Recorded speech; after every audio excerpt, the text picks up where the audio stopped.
নমস্কার বন্ধুরা, অভিনব চৈতিস ব্লগে তোমাদের সবাইকে আবার একবার স্বাগত জানিয়ে আজকের ব্লগ শুরু করছি।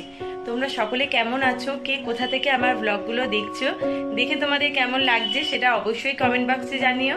ভালো লাগলে লাইক করো, বন্ধু বান্ধবের সঙ্গে শেয়ার করো। যারা ইউটিউব থেকে দেখছো তারা চ্যানেলটাকে সাবস্ক্রাইব করে দিও, পাশে থাকা বেল বাটনটাকে অল করে দিও। আর যারা ফেসবুক থেকে দেখছো তারা পেজটা অবশ্যই ফলো করো। আজকে শনিবার 3রা ফেব্রুয়ারি, আর দেখতেই পাচ্ছ রিক এখন স্নান করে খাওয়া দাওয়া সেরে স্কুলের জন্য বেরোচ্ছে।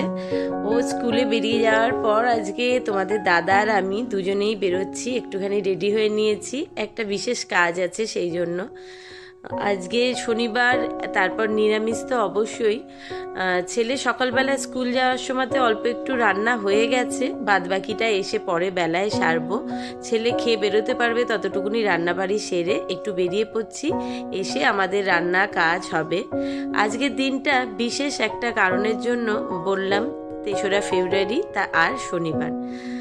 এটাই কারণ, গত 2 বছর হলো আজকের দিনে আমার শ্বশুরমশাই বা আমরা বাবু বলতাম, আমাদের ছেড়ে চলে গেছিলেন। আজকে ওনার মৃত্যুবার্ষিকী, 2 বছর হচ্ছে।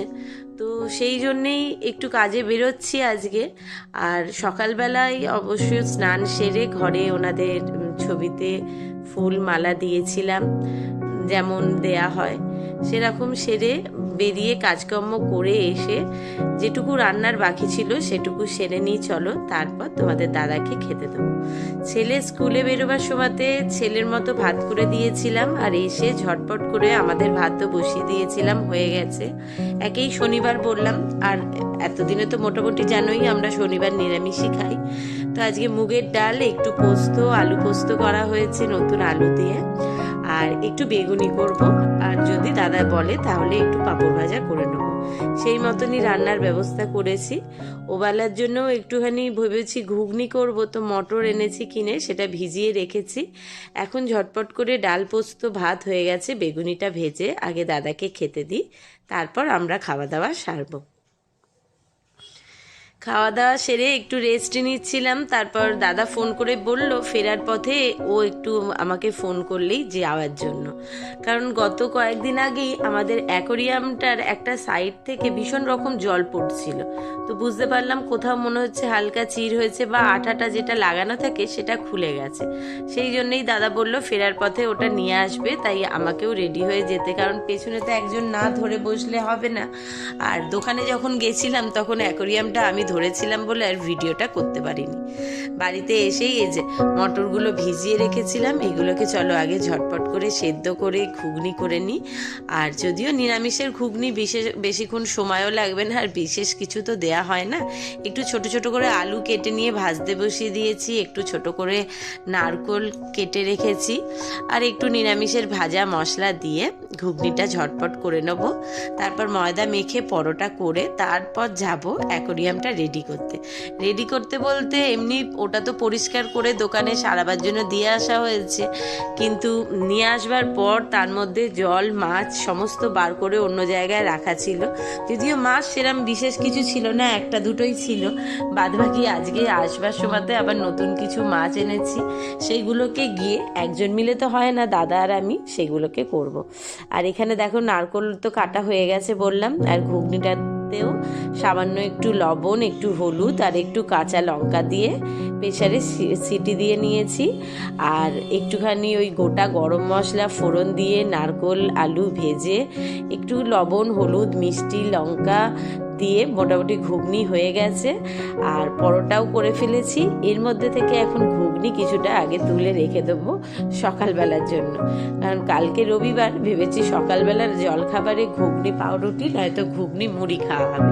সেই জন্যই মনে করছি আগে ঘুগনিটা ঘাটাঘাটি না করে, যেহেতু এখন অল্প একটু গরম গরম মতো পড়তে শুরু করেছে, তাই মনে করলাম আগে তুলে রেখে দিই, তারপর বাদবাকি যেটা থাকবে সেটা দিয়ে রাত্রে খাওয়া দাওয়া হবে। এখানে পরোটা কিছুটা ভেজেছি রিকের মতো, বাদবাকি আমাদেরগুলো পরে হবে। ওর খিদে পেয়ে গেছে, ওকে আগে খেতে দিয়ে নিয়ে চলো আগে যাই অ্যাকোরিয়ামটাকে সাজিয়ে ওইখানের কাজ করে আসি, তারপর শান্তি মনে বা এই দিকের কাজ করা যাবে।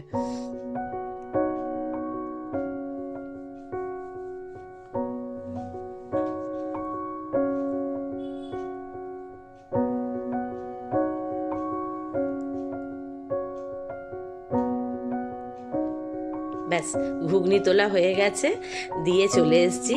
আমি আসবার আগেই যদিও তোমাদের দাদাই কাজ শুরু করে দিয়েছিল, এই এত জল টেনে টেনে নিয়ে এসে অ্যাকোরিয়ামে ঢালা।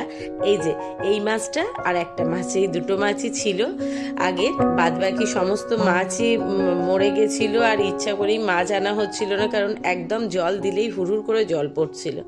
তো নিয়ে যাওয়ার অসুবিধার জন্য মোটামুটি এক সপ্তাহের বেশি সময় ধরে অ্যাকোরিয়ামটা এরমভাবেই পড়েছিল। তারপর 2-4 দিন আগে তোমাদের দাদা সময় করে গিয়ে দিয়ে এসেছিল। রিক অবশ্য তখন সঙ্গে ছিল, ধরে দিয়ে এসেছিল।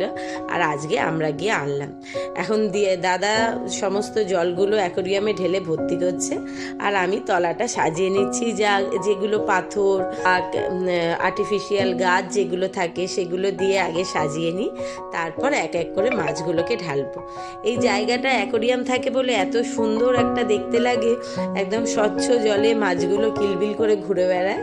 আর সেই সঙ্গে যেন মনে হয় চোখের সামনে জলের তলাটা কেমন দেখতে লাগে সেটাও উপভোগ করতে পারছি। আর এটা যদি ময়লা অপরিষ্কার হয়ে যায় বা এরম সেই কানা হয়ে পড়ে থাকার মতো থাকে, তখন ভীষণ বিরক্ত লাগে। কয়েকদিন ধরে একদম অ্যাকোরিয়ামটার দিকে তাকাতেই ইচ্ছা করছিল না, এত বাজে অবস্থা হয়ে গেছিল। যাই হোক, এতদিন বাদে আবার সেটা ঠিক হয়ে এসছে। মানে কিছুই না, ওর সাইডে যে আঠাটা লাগানো থাকে সেটা থেকেই একটু খুলে গেছিল, যার জন্য জল পড়ছিল। আর এই কারণেই আর বেশি মাছও রাখা হয়নি। আজকেও যে বিশেষ কিছু মাছ আনা হয়েছে তা না, কারণ সেরকম মনের মতো ভালো মাছ দোকানে কিছু দেখতে পাওয়া যায়নি। যা 2-4টে পেয়েছি সেগুলোই নিয়ে এসেছি আজকে। মোটামুটি এই দেখো, এতদিন ইনি একা আর একজন দুজনে রাজত্ব করছিল, আর আজকে যেই জল পাল্টে নতুন জল ঢালা হলো, সাজিয়ে গুছিয়ে নতুন মাছ আনা হয়েছে ঢালার জন্য, অমনি ইনি কাত হয়ে পড়ছেন। কে জানে এনার আয়ু আবার কতদিন জানি না, তবে দেখে তো যেমন মনে হচ্ছে এনার আয়ু খুব একটা বেশি দিন নয়, কারণ এখনই জল দেওয়ার সঙ্গে সঙ্গে দেখছি উল্টে উল্টে পড়ছে। আর মাছের তো নিয়মই কাত হয়ে যাওয়া মানেই সে আর বাঁচবে না বেশি দিন। মোটামুটি এই কিছুদিন না, বেশ কিছুদিনের এটা অভ্যেস অ্যাকোরিয়ামে মাছ রাখা, কিভাবে ওটাকে পরিষ্কার করা হয়, যত্ন নেওয়া হয়, মোটামুটি একটু আইডিয়া আছে। তাই মাছের মোটামুটি রকম সকম দেখলে এটা তো এতদিনে বুঝতে শিখে গেছি কোন মাছ কতদিন বেশি বাঁচবে বা কত তাড়াতাড়ি মরে যাবে। আমাদের মোটামুটি জল ঢালা হয়ে গেছে, আর পাথরগুলোও তলাতে সাজিয়ে দিয়েছি যেটুকু যা ছিল। আর বেশি পাথর যেগুলো রঙিন পাথর সেগুলো না খুব বেশি দিন ভালো থাকে না, তাই এবার সাদা পাথরগুলোই সব দিয়েছি। আর রঙিন পাথর যেগুলো ভালো ছিল সেগুলো দেখে দিলাম, বাদ বাকি ফেলে দিয়েছি। আর এই যে দাদা উপর থেকে এখন মাছগুলো একটা একটা করে ঢেলে দিচ্ছে। যদিও আজকে 6টা-8টা রকম মাছ, মানে 8 রকম না, 4 রকম মাছ পেয়েছি, ওটাই দুটো দুটো করে 8টা আনা হয়েছে। আর এবার আস্তে আস্তে গাছগুলো সব সাজিয়ে অ্যাকোরিয়ামটা পুরো রেডি করে নিয়ে তোমাদেরকে দেখাচ্ছি।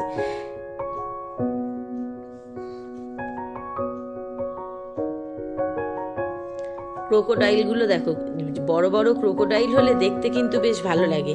আর এই যেন মনে হচ্ছে কালো ফড়িং জলের তলায় কিলবিল করছে।